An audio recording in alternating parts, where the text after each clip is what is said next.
Where do the roots of the Israeli-Arab conflict, a wound that weeps across generations and stains the very soil of the Holy Land, truly lie?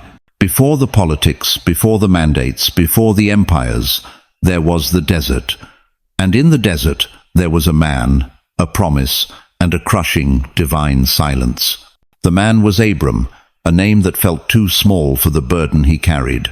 He was a titan of faith, a wanderer who had left his home, his kin, his entire world behind, all on the strength of a whisper from the heavens.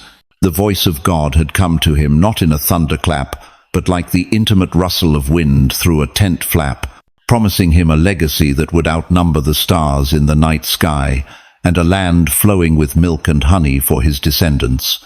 But the promise was a ghost that haunted his days and nights. The sun rose and set over the same parched, unforgiving landscape. The land God had shown him was a thing of rock and dust, a place that offered no easy comfort. It was a mirror to his soul, vast and yearning, but ultimately barren, and his wife Sarai was a reflection of the land. Sarai. Her name meant my princess, and she had once been the vibrant heart of his world. He still saw flashes of the girl he had married, the sharp wit in her eyes, the proud set of her jaw. But years of childlessness in a world where a woman's worth was measured by her sons had weathered her. Her beauty was now as stark and severe as a desert canyon, carved by silent tears and unspoken disappointments. Their love was a fortress, built over decades of shared hardship, but its foundations were being eroded by the slow, grinding dust of unfulfillment. Every month, the silent arrival of her blood was a fresh failure, a quiet scream of defiance against the divine covenant. Every night, Abram would step out of their tent, leaving Sarai to the solitude of her grief. He would walk until the campfires were just pinpricks behind him, and stand alone under the immense, star-dusted canopy of the desert sky. The promise: look toward heaven and number the stars. If you are able to number them, so shall your offspring be. He would stretch out a hand, as if to grasp the celestial dust. Each star was a mocking jewel, a tiny, brilliant testament to a future that refused to be born. The silence of God was deafening. How long, O Lord? How long must he believe in a future he could not see, touch, or hold?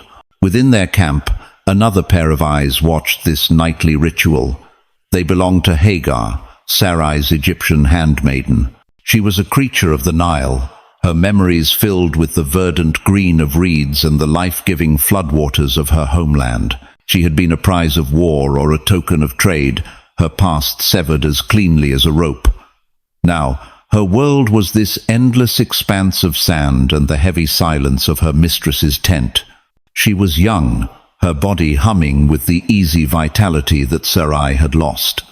She watched Abram's stooped shoulders and Sarai's brittle pride, an outsider seeing the cracks in the great patriarch's house. She served with quiet efficiency, her face a mask of obedience, but her mind was sharp, and her heart held a coiled knot of ambition and fear. She was a shadow in their world, but shadows have a way of growing when the sun begins to set. The breaking point came not with a shout, but with a whisper. One evening, as Abram stared into the flickering flames of the central fire, Sarai came to sit beside him. She did not touch him. For a long time she simply watched the embers dance, her face illuminated in the warm, flickering light. "The stars are beautiful tonight, my lord," she said, her voice thin, stripped of all emotion. Abram knew this tone. It was the calm before a storm of sorrow. "They are as they always are, Sarai." "And we are as we always are," she countered, the first crack appearing in her composure. "You are a great man, Abram. The Lord God speaks to you as a friend. He has promised you nations. But I am a dried-up riverbed, a fruitless tree. The Lord has closed my womb." Each word was a stone she laid at his feet. He turned to her, his heart aching. "This is not your fault. It is God's will, and we must trust in his time." A bitter, humorless laugh escaped her lips. "His time? Abram, my youth is a distant memory. My body has betrayed me. It has betrayed you, and it betrays the covenant." She finally looked at him, and he saw the abyss in her eyes. It was a chasm of desperation, pride, and agonizing love. "But his promise cannot fail because of my weakness." She took a shaky breath. "Hagar," she said, the name hanging in the air between them. "She is young, she is fertile, she is of my household." Abram felt a cold dread creep up his spine. He knew what was coming. "Go to her," Sarai commanded, her voice now hard as flint. "Let her lie with you. Perhaps I can build a family through her. Her womb can be my womb. Her son will be our son." She was offering him a solution, a way out of their shared agony, but the price was a piece of her own soul. It was a strategic sacrifice, born of a desperate faith that was willing to bend the rules of the heart to satisfy the demands of heaven. Abram stared at her, speechless. This was the custom of the land, a practical answer to a biological problem. But they were not just any couple. They were Abram and Sarai, partners in a divine destiny. To bring another woman into their sacred bond felt like a profanation, a confession of doubt. It felt like admitting that God's promise needed the help of human hands. He saw the tears shimmering in Sarai's eyes, tears she refused to let fall. He saw the proud woman swallowing her own heart to secure his legacy. He looked from her anguished face to the silent, star-filled sky. The silence from above was his only answer. The weight of the years, the sting of childlessness, the burden of the covenant, it all pressed down on him. Slowly, deliberately, he nodded. It was not a nod of passion or desire, but of weary surrender. He had chosen to answer a prayer with a plan. In that moment, as Sarai rose and walked back to her tent without another word, leaving him alone with the fire and the ghosts of unborn children, a new history began to be written. The solution to one barren womb had just planted the seed of a conflict that would one day tear the world apart. A house was about to be divided, not by enemies from without, but by the love, jealousy, and sorrow from within. The night Abram went to Hagar's tent was a night of profound silence. There were no words of tenderness, no whispers of passion. It was a covenant sealed in shadow, a duty performed with the heavy gravity of a sacrifice. For Abram, it was an act of faith tangled with despair, a desperate attempt to force God's hand. For Hagar, it was a moment of terrifying vulnerability and dizzying possibility. In the darkness, she was no longer a slave but a vessel, the chosen instrument for a divine promise. And in that transaction, a life was conceived not from love, but from a legacy's desperate need to exist. The first sign was a subtle shift in the rhythm of Hagar's body, a secret she held close to her heart for weeks. But soon, the secret began to show. A gentle swelling of her belly, a new luminescence to her skin. The change was not merely physical, it was a transformation of her entire being. The subservient slump in her shoulders straightened. The downcast gaze of the handmaiden was replaced by a look of quiet, knowing confidence. She was no longer just Hagar the Egyptian, a piece of property. She was the mother of Abram's heir. The future of the great patriarch, the inheritor of the celestial covenant, was growing inside her. And Sarai, the architect of this arrangement, watched it all with a horror that curdled in her soul. She had intended for Hagar's womb to be an extension of her own will, a passive vessel for her legacy. She had not anticipated the fierce, undeniable pride that would bloom in the younger woman. Every time she saw Hagar walk through the camp, her hand resting protectively on her growing belly, it was not a symbol of hope, but a flaming arrow of mockery. The plan had worked, but it was a poisoned success. The life she had willed into existence was now the living proof of her own barrenness, her own failure. A bitter acid seemed to rise in her throat. The respect Hagar had once shown, her mistress soured into a subtle, unspoken contempt. Hagar's very presence was a judgment. The tension in the camp became a palpable thing, a shimmering heat haze of resentment. Finally, the dam of Sarai's composure broke. She stormed to Abram, her face a mask of fury. "This is your fault," she cried, her voice cracking with a pain so deep it sounded like rage. "The wrong you have done me is now on you. I gave my servant to your embrace, and now that she knows she has conceived, she despises me. May the Lord judge between you and me." Abram was caught in a storm of his own making. He looked at his wife, her heart shattered by a plan she herself had conceived, and then thought of Hagar, carrying his first child. His heart was a contested territory, but his covenant was with Sarai. His life was bound to hers. With a heavy sigh of resignation, he delivered a sentence that would echo through millennia. "Your servant is in your hands," he said, his voice low and defeated. "Do with her as you please." Oh? He had given Sarai permission to reclaim her authority, and she wielded it like a weapon.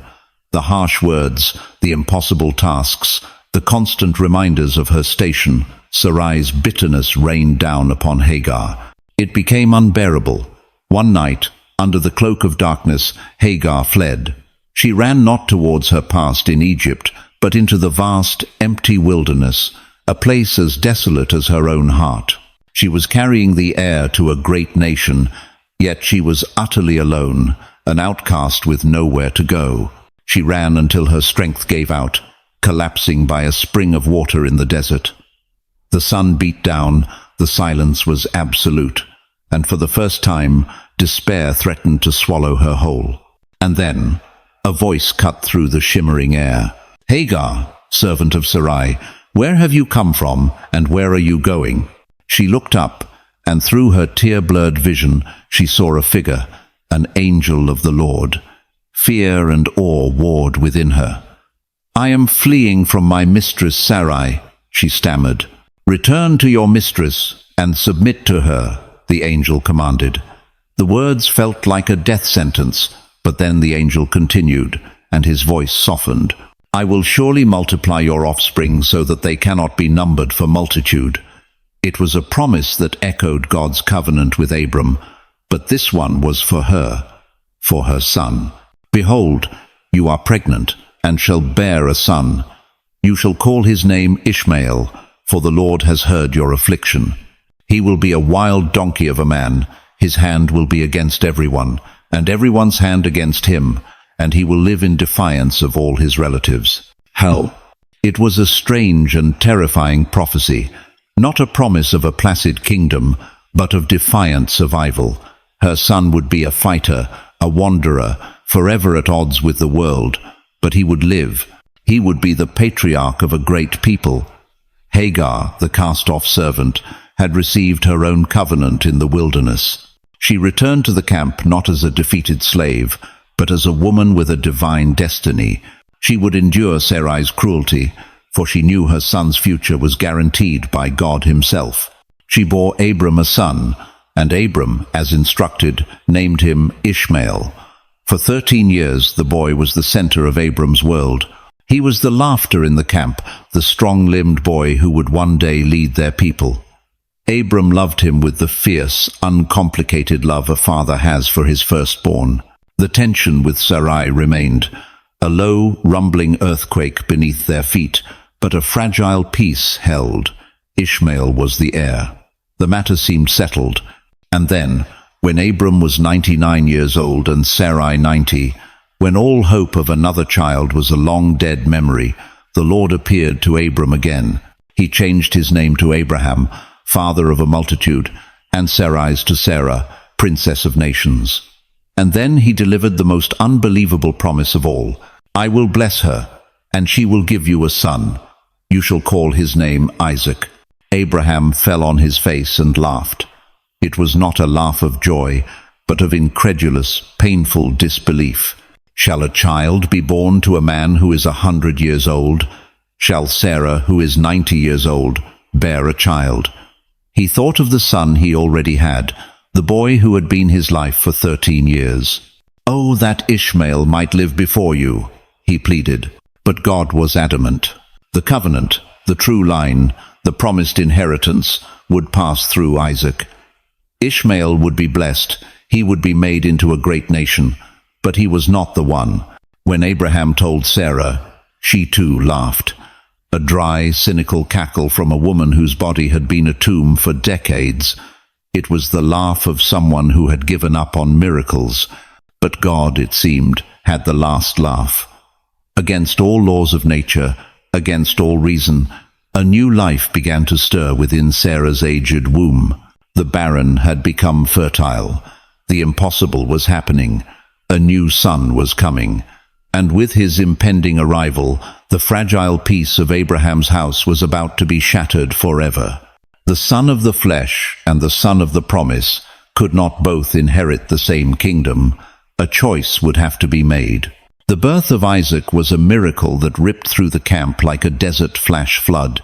It was an event so contrary to the laws of man and nature that it could only be seen as the direct, irrefutable signature of God. Sarah, the woman whose name had become synonymous with barrenness, held a son in her arms. The laughter of disbelief had turned into a laughter of pure, unadulterated joy.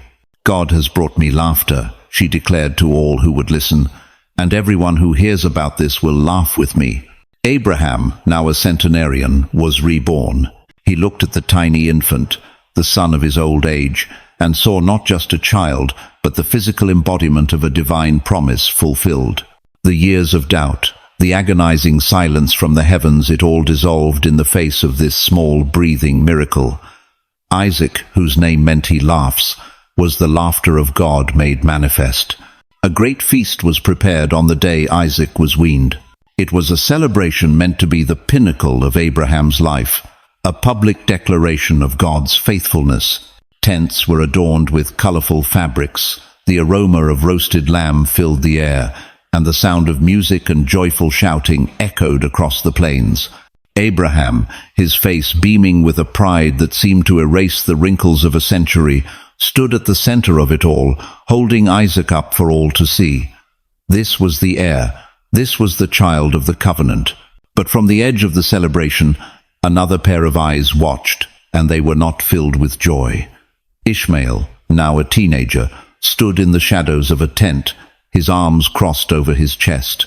He was no longer a boy, but a young man forged by the harshness of the desert. He was strong, quick, and skilled with a bow, his father's firstborn. For 14 years, he had been the undisputed son and heir. He had been the one to sit at Abraham's right hand, the one to learn the ways of leading a great clan. Now, he was a ghost at the feast. He watched as his father, the man he adored, doted on this new, crying infant.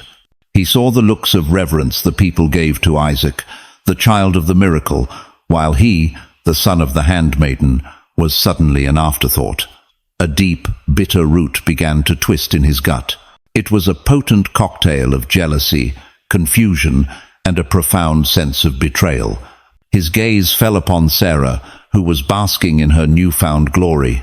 He saw the way she looked at him, no longer with mere irritation, but with a cold, triumphant glint in her eyes. In her, he saw the source of his displacement, and in that moment, a rebellious, mocking spirit rose up in him.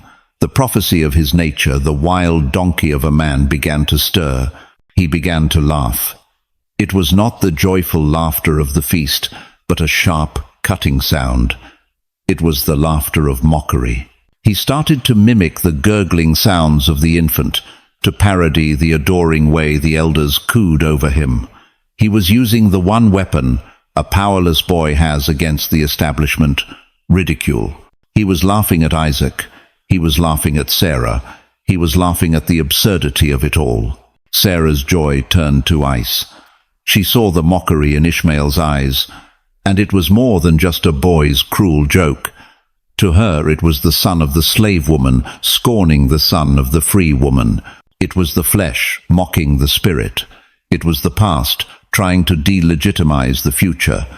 The prophecy of Ishmael's defiance was unfolding before her very eyes, at the very feast meant to celebrate its obsolescence. All her old fears, her insecurities, her hatred for Hagar came rushing back in a furious protective wave. Her son, her miracle, would not be threatened. She marched to Abraham, her face a thundercloud. The music seemed to falter as she passed. She grabbed his arm, pulling him away from the well-wishers, her voice a low, venomous hiss. "Get rid of that slave woman and her son," she commanded, her words like stones. "For that woman's son will never share in the inheritance with my son, with Isaac." The words struck Abraham like a physical blow. He felt the world tilt on its axis. Banish Ishmael, his son, the boy he had raised, taught, and loved for 14 years. The very thought was a knife in his heart. The joy of the feast turned to ash in his mouth. "This is my son, Sarah," he pleaded, his voice filled with anguish. "He is my flesh and blood. How can you ask this of me? He is the son of your flesh, yes, but Isaac is the son of the promise." She retorted, her eyes blazing. "There cannot be two heirs. The covenant is not a divisible property. It is one, and it belongs to Isaac. As long as Ishmael is here, he is a threat. His presence is a challenge to Isaac's legitimacy. His mockery today proves it. He will be a thorn in our side forever. Choose, Abraham. Choose the son of God's promise over the son of your impatience." Abraham was torn apart. It was an impossible choice. On one side was his love for his firstborn, a natural fatherly love. On the other was his duty to God's covenant and his bond with Sarah, the mother of the chosen heir. He spent the night in torment, pacing under the same stars he had once seen as a promise of multitude. Now, they felt like the cold, distant eyes of a God who demanded an unbearable sacrifice. In the depths of his agony, the voice of God came to him, as it always did in his darkest hours. But the comfort he sought was not what he received. "Do not be so distressed about the boy and your slave woman," the voice said, calm and resolute. "Listen to whatever Sarah tells you, because it is through Isaac that your offspring will be reckoned. As for the son of the handmaid, I will make a nation of him also, because he is your offspring." It was divine sanction for the unthinkable. The blade had to fall. The house had to be severed. God himself was commanding the exile. There was no more room for debate, no more space for a father's broken heart. The covenant demanded a clean break. The two destinies, which had been uncomfortably intertwined under one roof, were now to be sent down two separate, divergent paths. As the dawn broke, casting long, mournful shadows across the camp, Abraham's heart felt as desolate as the wilderness that was about to swallow his son. He knew what he had to do. The feast was over. The laughter had died. All that was left was the cold, sharp finality of the severing blade. The morning air was cold, carrying a pre-dawn chill that had nothing to do with the temperature. Abraham rose before the camp stirred, his movements heavy, as if he were wading through deep water. Every simple act, lacing his sandals, tying his belt, felt like a monumental effort. His heart was a stone in his chest. He went to the storeroom. He took out a skin of water, not the largest one, but a modest one, the kind a person might carry for a day's journey. Then he took a loaf of bread, still warm from yesterday's feast. It felt impossibly small, a pathetic provision for the journey he was about to command. It was a gesture of dismissal, not of sustenance. He was following God's command, but his own grief and anger were present in the meagerness of the supplies.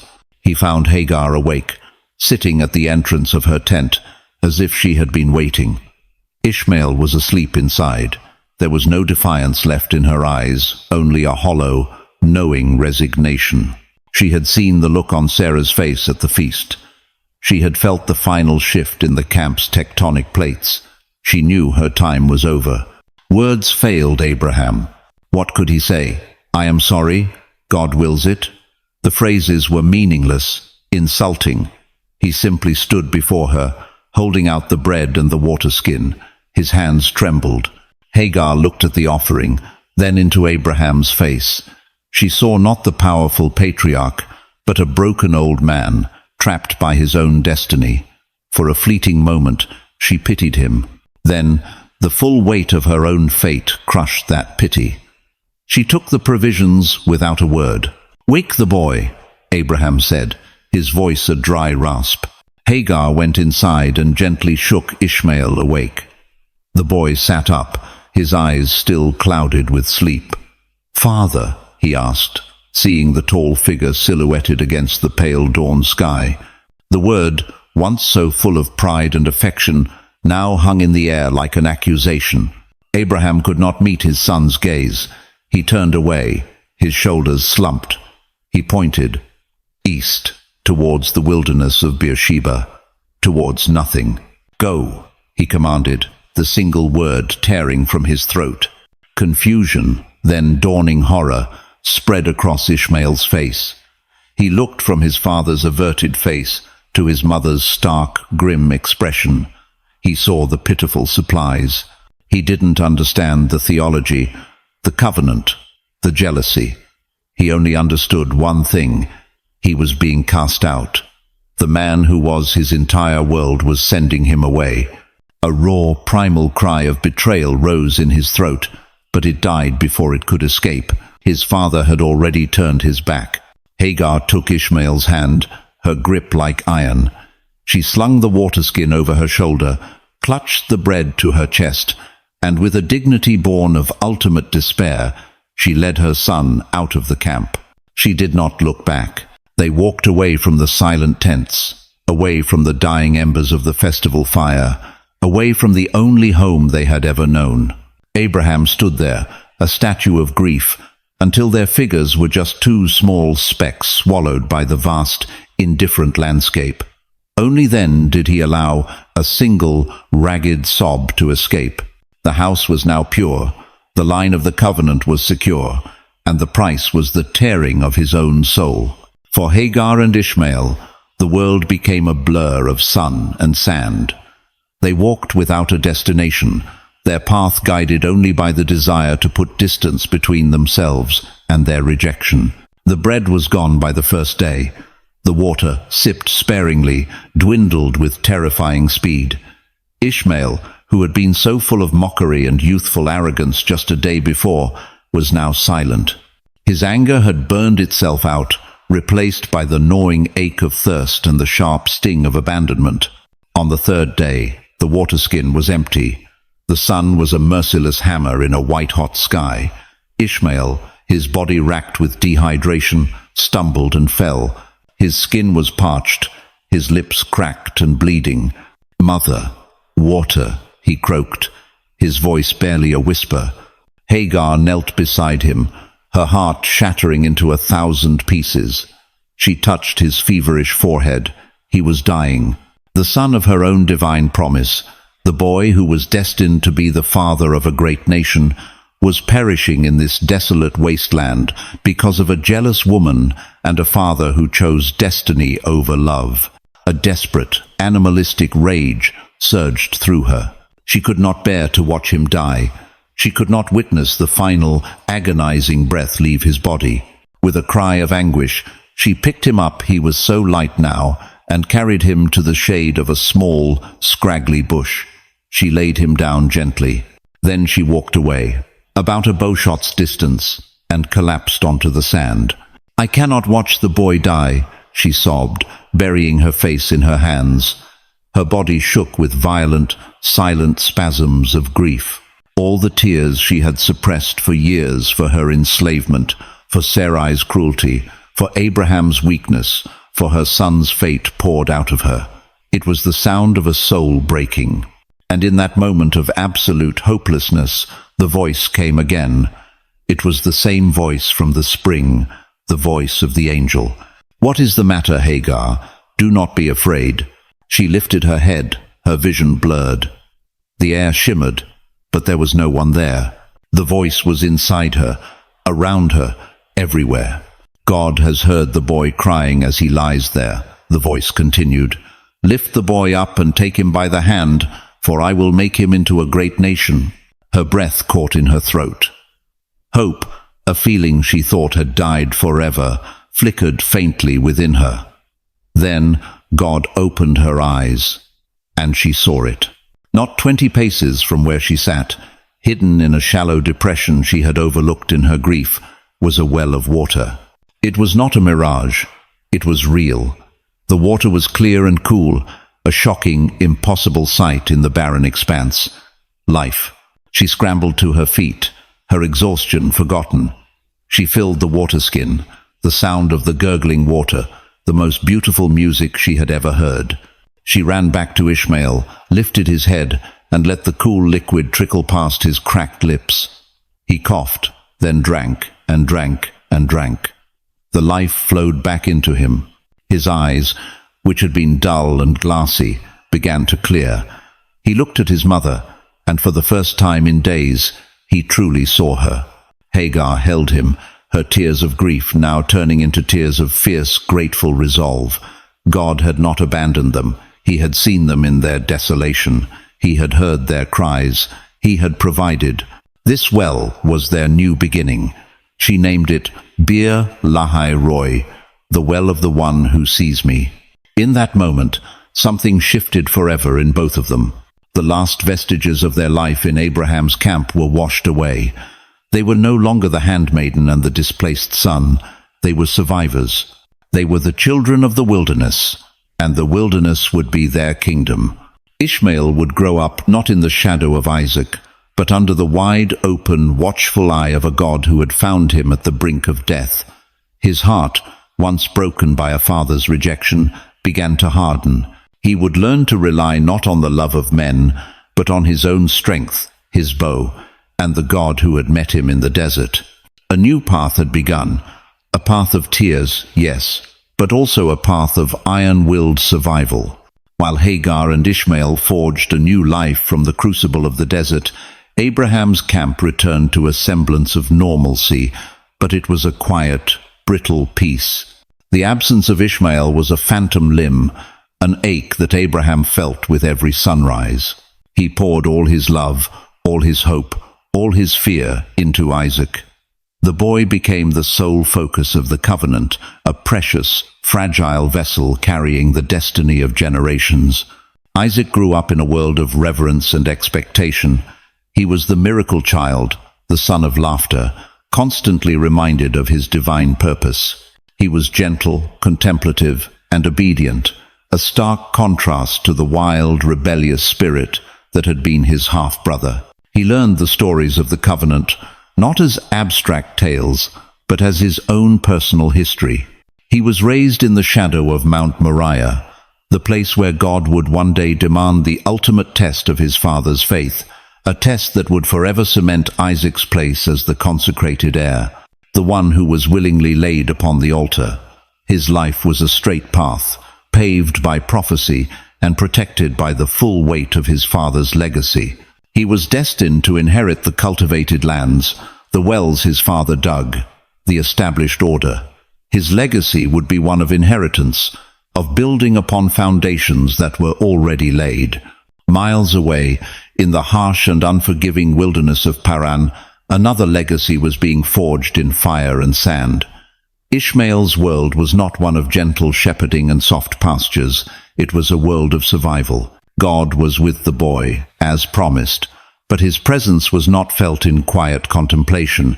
It was felt in the thrum of a drawn bowstring, the successful hunt, the discovery of a hidden spring. Hagar taught him the stories of his past, but she told them differently. In her telling, Abraham was not just the great patriarch, but a man who had faltered, a man who had chosen his wife's jealousy over his own son. The camp they had been cast out from was not a holy place, but a cage of bitterness and betrayal. Their expulsion was not a tragic necessity, but a declaration of war. She nurtured the iron in his soul, teaching him that to be vulnerable was to be destroyed. Love was a liability, strength was a necessity. Ishmael grew into the prophecy that had been spoken over him. He became a master archer, his eye as sharp as a hawk's, his movements as fluid and silent as a desert cat. The desert was his home, and he learned its secrets, the patterns of the wind, the language of the stars, the hidden pathways through treacherous canyons. He did not lead flocks of fat sheep. He led bands of lean, hard men, other outcasts and wanderers who were drawn to his fierce independence and charismatic strength. They raided caravans, claimed territories, and lived by a code of honor that was as stark and uncompromising as the landscape itself. His hand was against every man, and every man's hand was against him. He trusted no one outside his own tribe, for the world had taught him that trust was a fool's game. The settled peoples in their towns and villages saw him as a threat, a wild man from the wilderness, and he, in turn, saw them as soft, weak, and corrupt. He lived in defiance of his relatives, not just as a geographical fact, but as a philosophy. The world of Isaac, the world of inheritance, of patient farming, of established laws, was alien to him. His was the world of the raid, the conquest, the freedom of the open desert. From a distance, the two brothers heard whispers of each other. Isaac would hear tales of the fearsome archer of Paran, the powerful chieftain whose name was spoken with a mixture of fear and respect by traders and travelers. He would picture a wild, savage figure, the embodiment of the chaos his orderly life was meant to keep at bay. He might have felt a flicker of curiosity, even a strange, unacknowledged longing for the freedom his brother represented, but it was quickly suppressed by the weight of his own sacred duty. Ishmael, in turn, would hear of the prosperity of Abraham's clan, of the son Isaac who was growing into a gentle patriarch, inheriting the wealth and the divine promise he himself had been denied. And the bitterness, which had long ago hardened into a quiet resolve, would stir within him. He did not covet Isaac's sheep or his wells. He despised the very idea of a life given rather than taken. He saw his brother not as a person, but as a symbol of the injustice that had defined his life. He was the son who had been chosen. Ishmael was the son who had been discarded. Years passed. The two paths diverged so completely that they might as well have been on different planets. Isaac's descendants would become a people of the book, of law, of a covenant tied to a specific, holy plot of land. Their identity was rooted in settlement, in the promise of a kingdom, in waiting for God's will to unfold. Their God was a God of history, of statutes, of a long, intricate relationship recorded in sacred scrolls. Ishmael's descendants would become a people of the sword and the sand, of fierce loyalties and swift justice. Their identity was rooted in movement, in conquest, in the vast open spaces where a man's worth was measured by his courage and his honor.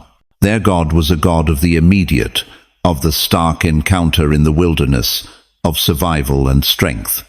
The two legacies were like two different species of tree growing from the same ancient root, but adapted to entirely different climates. One grew tall and straight, cultivated in a walled garden. The other grew gnarled and powerful, its roots gripping the rock of the open desert, weathered by relentless winds. They were brothers, born of the same father. Yet their destinies, set in motion by a feast and a mockery, were now diametrically opposed. They were becoming the physical embodiment of two irreconcilable ideas: the chosen and the outcast, the inheritor and the survivor, the settled and the wanderer. The personal wound of a family squabble had now metastasized into the foundational myth of two burgeoning civilizations, each defining itself in opposition to the other. Decades bled into one another, turning the black hair of the two brothers to the color of desert salt. Abraham, the great patriarch, the man who had walked with God and held the destinies of nations in his trembling hands, grew ancient. His life, which had once been a saga of wandering and divine encounter, slowed to the gentle rhythm of a long twilight. He had seen the covenant secured in Isaac, and he had heard the distant, thunderous echoes of Ishmael's growing power in the south. He had lived to be 175 years old, a life overflowing with blessing and sorrow. And then he breathed his last and was gathered to his people.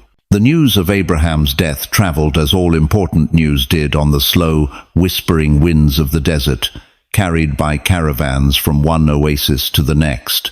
It traveled north to the wells of Beersheba, where Isaac, now a venerable patriarch in his own right, mourned the father who had been the sun in his sky. And it traveled south, deep into the Paran wilderness, to the sprawling, fortified camp of Ishmael, the undisputed lord of the desert tribes. For Isaac, the grief was profound and uncomplicated. He wept for his father, for the end of an era. He began the solemn preparations for burial, a duty befitting the chosen heir.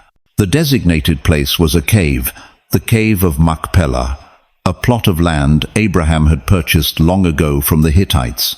It was the only piece of the promised land he had ever truly owned, a small, dark patch of earth bought with silver as a final resting place for his beloved Sarah. Now he would be laid beside her. It was a matter of order, of fulfilling the final chapter of a sacred story. For Ishmael, the news was a different kind of tremor. His father, the man who had loved him and then cast him out, the source of his life and the source of his deepest wound. For 60 years, Abraham had been a ghost in his life, a figure of memory and myth. The anger of his youth had long since cooled, forged into the hard, pragmatic steel of his leadership. But the news of the man's death chipped away at that armor, touching something deep and primal within him. He felt an unexpected, unwelcome pang of loss, a sorrow for a relationship that had never been allowed to heal. He made a decision that surprised even himself. He would go. He chose a small retinue of his fiercest, most loyal warriors, not for protection, but as a statement of his status. They rode north, leaving the familiar, sun-blasted rock of their domain and entering the greener, more settled lands of his brother. It was a strange and alien world. He saw permanent stone dwellings, cultivated fields, and flocks of sheep that were fat and placid. It was the physical manifestation of the life he had been denied, and he felt a flicker of the old contempt. But it was overshadowed by a larger, more somber purpose. His arrival at Isaac's camp was a momentous, terrifying event. The sentries saw the cloud of dust first, then the hard, lean figures on horseback warriors, not shepherds. Panic rippled through the camp. These were Ishmael's men, the raiders from the wilderness, the stuff of frightening bedtime stories. Isaac came out to meet them, his face a mixture of apprehension and solemn duty. He was older, softer, his hands accustomed to the shepherd's crook, not the hilt of a sword. He stood before his brother, the man he had not seen since that terrible feast so long ago. They looked at each other, two old men who shared the same blood, but had lived in different universes. They saw in each other's faces the ghost of their father. Ishmael saw Abraham's commanding brow and piercing eyes. Isaac saw Abraham's broad shoulders and the set of his jaw. It was a disorienting, powerful moment. The years of silence, of resentment, of living as opposing symbols seemed to collapse. There were no embraces, no apologies. The wound was too old, too deep. But a silent understanding passed between them. Ishmael, the wild lord of the desert, inclined his head in a gesture of respect. Isaac, the patriarch of the promise, gestured for him to come forward. Together, they carried the shrouded body of their father. It was the first and only act they would ever perform in unison. The two halves of Abraham's legacy, the settled and the wanderer, the chosen and the outcast, walked side by side. Their men, the shepherds and the warriors, watched in stunned silence, a truce declared by the gravity of death. They entered the cool darkness of the cave. The air was thick with the scent of damp earth and the dust of ages. They laid Abraham's body on the stone bier next to the remains of Sarah. The two brothers stood there for a long time, the flickering torchlight casting long, dancing shadows on the cave walls. What did they think in that profound silence? Did Isaac see not just a brother, but the living embodiment of the chaos that God's covenant had saved him from? Did he feel a shiver of gratitude for his own protected destiny, and perhaps a flicker of pity for the harsh path his brother had been forced to walk? Did Ishmael see not just the favored son, but a man who had been shackled by his inheritance, a man who had never known the fierce freedom of the open desert? Did he feel a surge of pride in the kingdom he had carved out of nothing with his own two hands, and perhaps a pang of regret for the fatherly love he had lost? They said nothing. The silence was absolute. It was a silence that contained everything: the memory of a mother's jealousy, the taste of bread and water in a desolate wilderness, the weight of an impossible choice, the echoes of two separate divine promises. All the words that could have been said, all the accusations and explanations, were buried there with their father. The past was sealed in stone. When they emerged from the darkness of the tomb into the harsh light of day, they were brothers no longer. They were two patriarchs, two nations, two destinies. Ishmael and his men mounted their horses. He gave Isaac one last, long look, a look that was neither friendly nor hostile, but simply a final acknowledgement of their shared, severed route. Then he turned his horse south and rode back to the desert, back to his own people and his own future. He did not look back. Isaac watched until they were gone, a disappearing cloud of dust on the horizon. Then he turned back to his camp, to his people, to the land that was his inheritance. The funeral was over. The two sons had buried their father together. But in the silence of that cave, they had not found reconciliation. They had found only finality. They had stood at the grave of their shared origin, only to turn and walk away, forever solidifying the two separate, irreconcilable paths that their descendants would be destined to follow. The temporary truce was over. The stage was now set for the conflict of generations. The dust from Ishmael's departure settled back onto the earth, but the schism it represented was now etched into the landscape itself. The meeting at the grave was not a beginning of healing, but a final, solemn acknowledgement of the divide. The two brothers returned to their respective worlds, and the silence between them became the silence of nations. They would never meet again. The personal story of a family tragedy was now complete, and its public generational epic was just beginning. Isaac's line, "The children of the promise," put down deep roots in the land of Canaan. They were a people defined by their relationship to that specific soil and the sacred history buried within it. Their story was one of waiting, of law-giving, of building a kingdom and a temple. It was a story of exile and return, a cyclical drama of faithfulness and punishment, always revolving around that central axis, the land. Jerusalem became the heart of their world, the place where God's presence was said to dwell, the ultimate prize. Their identity was inseparable from a deed, a covenant, a divine grant to a specific geography. They became the people of the book, their lives governed by intricate laws that set them apart from all other nations. They were the inheritors, forever guarding the legacy that had been so miraculously bestowed upon them. Ishmael's line, "The children of the wilderness," exploded across the deserts of the south and east. They were not defined by a single plot of land, but by the vast, open spaces. Their identity was forged in freedom, mobility, and a fierce code of honor. They became the masters of the caravan routes, the poets of the sand, the warriors whose loyalty was to their tribe and their kin. They did not build a temple of stone. Their cathedral was the immense, star-filled dome of the desert sky. Their law was not written in scrolls, but in the unyielding customs of survival and strength. From their midst, centuries later, another prophet would arise, another voice from the wilderness, founding a faith that would sweep across the globe with the speed of a desert storm. This faith, Islam, would also revere Ibrahim, as its patriarch, but it would see the story through a different lens, one that honored Ishmael, the firstborn, the survivor, the one who submitted to God in the wilderness. And so, the two legacies grew, distinct and powerful, each with its own sacred narrative, its own understanding of God, and its own claim to the heritage of Abraham. For 1,000 years, they coexisted, sometimes clashing, sometimes trading, but largely moving in separate orbits. Then came the modern age. The world shrank. Empires rose and fell.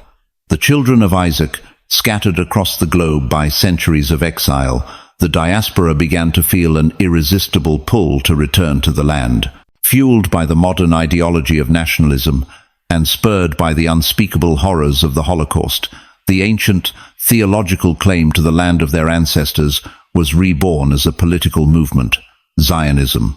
They saw their return not just as a political necessity, but as the fulfillment of a 2,000-year-old prophecy, the final homecoming of the chosen son. But when they returned, they found the land was not empty. It was filled with towns and villages, olive groves and ancient cities.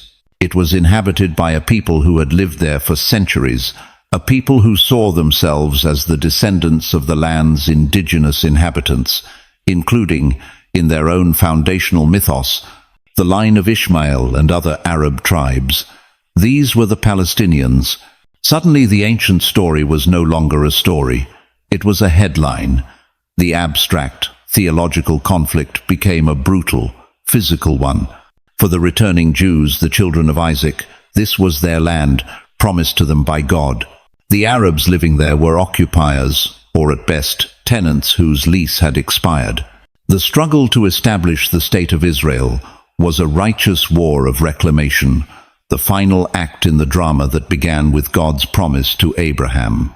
For the Palestinians, the children of Ishmael's legacy, the arrival of the Jews was an invasion. They were Hagar and Ishmael being cast out all over again. They saw these newcomers, armed with an ancient text and backed by foreign powers, claiming their homes, their fields, their wells. The establishment of Israel in 1948 was their Nakba, their catastrophe. It was the original sin of their displacement, a reenactment of the bitter exile into the wilderness. The conflict became absolute. It was not just a border dispute. It was a clash of two foundational truths. Every political negotiation, every ceasefire, every act of violence was layered with the weight of millennia. A bombed-out building in Gaza is not just rubble. It is a symbol of the eternal defiance of the outcast son. A new Israeli settlement in the West Bank is not just a collection of houses. It is a reaffirmation of the divine inheritance of the chosen son. The argument over Jerusalem is not a political debate. It is the two brothers fighting over the heart of their dead father. Where do the roots of this conflict truly lie? They lie here. They lie in the bitter tears of a jealous wife. They lie in the desperate pragmatism of a patriarch who tried to force God's hand. They lie in the mocking laughter of a displaced teenager at a feast. They lie in the meager loaf of bread and single waterskin offered for an eternal journey. They lie in the profound, unresolved silence between two old men standing before a grave. The politicians may speak of two-state solutions and security guarantees, but the wound is deeper than politics. It is a wound in the soul, an inheritance passed down from generation to generation. It is the tragic, epic, and unending story of two brothers, born of the same father, who were promised two different destinies. And until they can find a way to look at each other across the barren landscape of their history and see not the symbol of their own dispossession, but the face of a brother, the path of tears that began in the wilderness of Beersheba will have no end.